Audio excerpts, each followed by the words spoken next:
Our guest this week has just written a book about emerging social media. He is Cass Professor Clive Holtham, and his book has been endorsed by Craig Newmark of Craigslist fame. Now that's a bit like having your book about music endorsed by Elvis Presley. I asked Professor Holtham how it came about.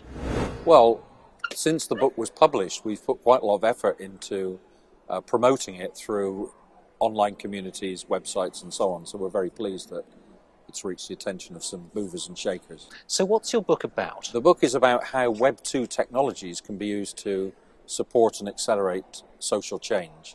That is for charities, non-governmental organisations and public authorities. So briefly, what is Web 2.0 and what can these organisations use it for? Really, to understand Web 2.0, we have to start from Web 1.0, the old web, and that is essentially based around a model of publication and of carrying out simple transactions, such as buying a book on Amazon.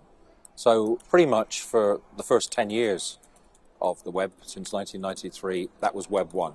And then over the last 5 or 6 years, we've seen the growth of Web 2.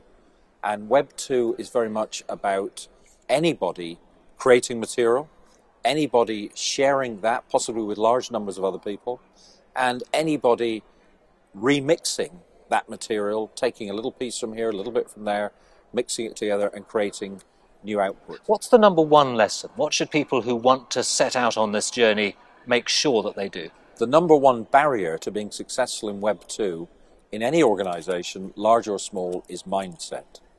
If the senior management in the organisation have not got the mindset to let go, to trust their own staff, to trust their clients, their community, then it's never going to fly. If people are naturally micromanagers, they're never really going to succeed in Web 2. Isn't the problem, though, that with social media, this sort of technology, as soon as you've worked out how to use it, it all changes? I mean, we used to have Friends Reunited, then we had MySpace, then we had Facebook, now we've got Twitter. It's changing all the time.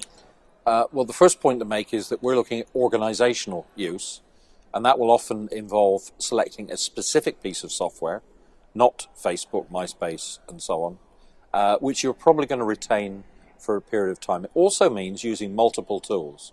So we started a project using social software. Twitter didn't exist. When Twitter came along, we augmented what we did through Twitter. So frankly, it's not really as big an issue as you might think about becoming obsolete. Typically, you keep what you've got and you add new things onto it. Your book is about this evolutionary, evolving technology, but you've used one of the oldest technologies going. You've printed it as a book. Isn't that rather sending out the wrong signals? I think you've got to look at the project. First of all, the project itself used the technologies of Web 2. And many of the people who are pundits on Web 2 will not be able, as we did in the book, to describe our own experiences, which are honest discussions of what went right and what went wrong.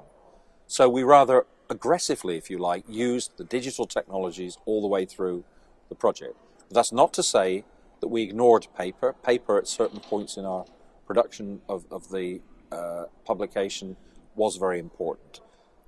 All the research shows that in creating online communities, there's still a role for paper and there's actually still a role for physical meetings. The skill is how you merge these two together.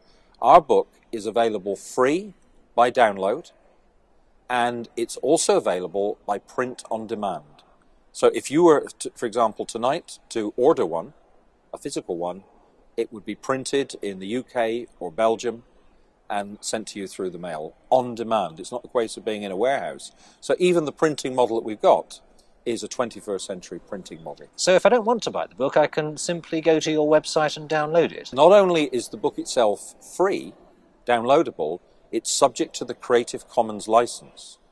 So once again, we've taken our own medicine, which means you can actually use, with attribution, the material in the book in your own work. Can you give me the web address? It's socialbysocial.com. One last thing I have to ask you. Is it true that you once shared a platform with Bill Gates before he was famous? I think the thing that I'm proudest about is that I shared the platform with Bill Gates before he got the internet. And I was on that platform to promote the idea that we had to move from a single-user PC to networking PC. So I'd like to feel I was part of the change pressures that were on Bill Gates to get the internet. Professor Clive Holtham, thank you very much.